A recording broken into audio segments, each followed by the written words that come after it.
मेरा नाम डॉक्टर फ़िरदौस ख़ान है और मैं यहाँ अयूब मेडिकल कॉम्प्लेक्स में प्लास्टिक सर्जरी वार्ड का इंचार्ज भी हूँ और यहाँ पे मैं पूरे हज़ारे का पहला प्लास्टिक सर्जन। ये जो हमारा वार्ड है इसको हम Burns and plastic surgery ward जो है हमने इसको नाम दिया है। मैं 2021 में यहाँ पे मेरी अपॉइंटमेंट हुई थी और तब से इस वार्ड को मैंने ख़ुद जो है यहाँ पे स्टार्ट किया हुआ है। इनिशियली यहाँ पे चूँकि मरीज़ों को पता नहीं था और मरीज़ बहुत कम होते थे तो उस टाइम तो हम इसको मैनेज कर सकते थे, लेकिन दिन ब दिन रोज़ बरोज़ जो है मरीज़ों की तादाद बढ़ती गई है और ये चूँकि एक पूरा हज़ारा डिवीज़न है, साथ में गिलगित बल्तिस्तान भी है और साथ में कश्मीर भी है, तो मरीज़ों की तादाद रोज़ बरोज़ बढ़ती जाती हैं। फिर हमने इस तरह किया कि ऐसे मरीज़ जिनको मतलब एक्यूट बर्न्स होते हैं या जिनको ट्रामा होता है या जिनको स्किन कैंसर होता है, हम उनको प्रायोरिटी बेस पे पहले जो है कोशिश करते हैं कि उनको ऑपरेट कर दें। लेकिन इसके अलावा और भी बहुत से ऐसे मरीज़ हैं जो इलेक्ट्रो प्लास्टिक सर्जरी या पोस्ट बर्न के बाद जो कंट्रैक्चर्स बनते हैं, वो बहुत सारे होते हैं। तो मैं एक सिंगल बंदा हूँ, स्पेशलिस्ट क्वालिफ़ाइड बंदा हूँ। मैंने वक्तन फ़वक्तन अस्पताल के जो मेडिकल डायरेक्टर साहब हैं, जो हॉस्पिटल डायरेक्टर साहब हैं और उसी तरह जो डीन साहब हैं, मैंने बाकायदा तौर पे इनको लेटर्स लिखे हैं कि मुझे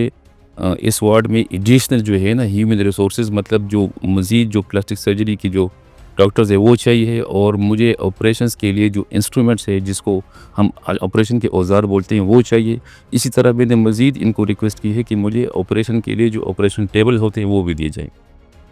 ये पिछले 4 सालों से मैंने वक्तन-फ़वक्तन इनको बाकायदा लेटर लिखे हुए हैं, लेकिन अभी तक जो है न इन्होंने मुझे कोई स्पेशलिस्ट डॉक्टर की अपॉइंटमेंट इन्होंने दी है, न मुझे एडिशनल जो मुझे चाहिए जो इक्विपमेंट्स होते हैं, जो इंस्ट्रूमेंट होते हैं वो दी हैं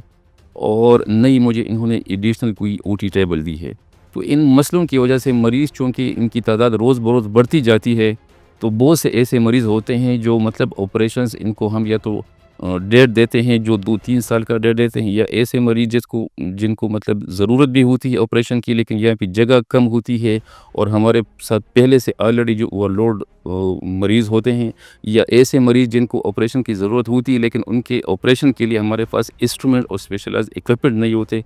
तो फिर ये मरीज़ जाके ख़ास तौर पे मेरे ख़िलाफ़ कंप्लेंट करते हैं कि डॉक्टर फ़िरदौस जो है हमारा ऑपरेशन नहीं करता। उन मरीज़ों का तो मेरे बारे में यही व्यू है, लेकिन उनको तो ये पता नहीं होता कि अस्पताल के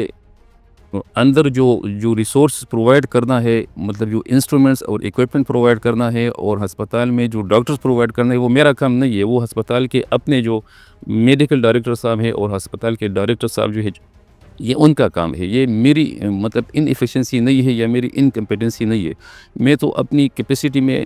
उससे हद से बढ़कर काम कर रहा हूँ यहाँ पे, लेकिन एक अकेले बंदे के लिए इन सारे मतलब मरीज़ों को एंटरटेन करना और उनको सर्विस देना ये मेरे लिए अब इम्पॉसिबल हो चुका है। और ये आए रोज़ हर मरीज़ जो है मेरे ख़िलाफ़ इस तरह कंप्लेंट्स करता है। तो मैंने बाकायदा ये मेरे पास प्रूफ़ पड़े हैं, ये लेटर्स मैंने लिखे हुए हैं इन मेडिकल डायरेक्टर साहब को और हॉस्पिटल डायरेक्टर को। मुझे कम से कम ये वार्ड है, अब ये रोज़ बरोज़ इसमें मरीज़ों की तादाद बढ़ती जाती है। इसमें एक पूरा कैडर इम्प्रूव कर दे, प्रोफ़ेसर से लेकर associate professor, assistant, senior registrar,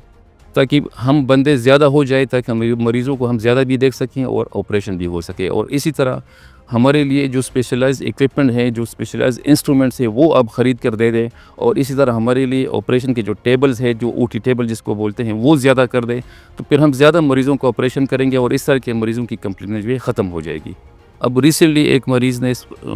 1 हफ़्ता पहले मेरे ख़िलाफ़ इस तरह एक वीडियो दी है और फिर जाके मेडिकल डायरेक्टर साहब के ऑफ़िस में कंप्लेंट भी दिया हुआ है और ये एक फ़िज़ूल किस्म की इंक्वायरी और मीटिंग में ये सिलसिला चल पड़ा है। अब मैं हर एक मरीज़ के लिए इस तरह की मतलब डिटेल किस्म की स्टेटमेंट देना और इंक्वायरी में जाना, ये तो उल्टा मुझे मतलब ज़लील करने का और मुझे बेइज़्ज़त करने का तरीका है। तो मैं अब तकरीबन इस हद पे आ गया हूँ, बहुत तंग आ गया हूँ कि ये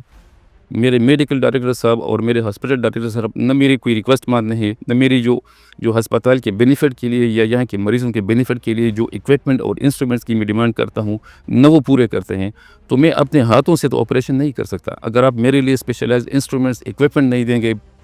मेरे लिए आप स्किल्ड बंदों को साथ नहीं लेंगे, तो एक अकेले बंदे के लिए ये वार्ड चलाना और ये पूरे हज़ारा डिवीज़न गिलगित-बल्तिस्तान और आज़ाद कश्मीर तक मरीज़ों को एंटरटेन करना, ये मेरे लिए बिल्कुल इम्पॉसिबल है। तो मैं आप लोगों के फ़ोरम से ये रिक्वेस्ट करता हूँ कि मतलब जो हमारे जो पॉलिटिकल जो लीडर्स हैं या गवर्नमेंट वाले हैं, इस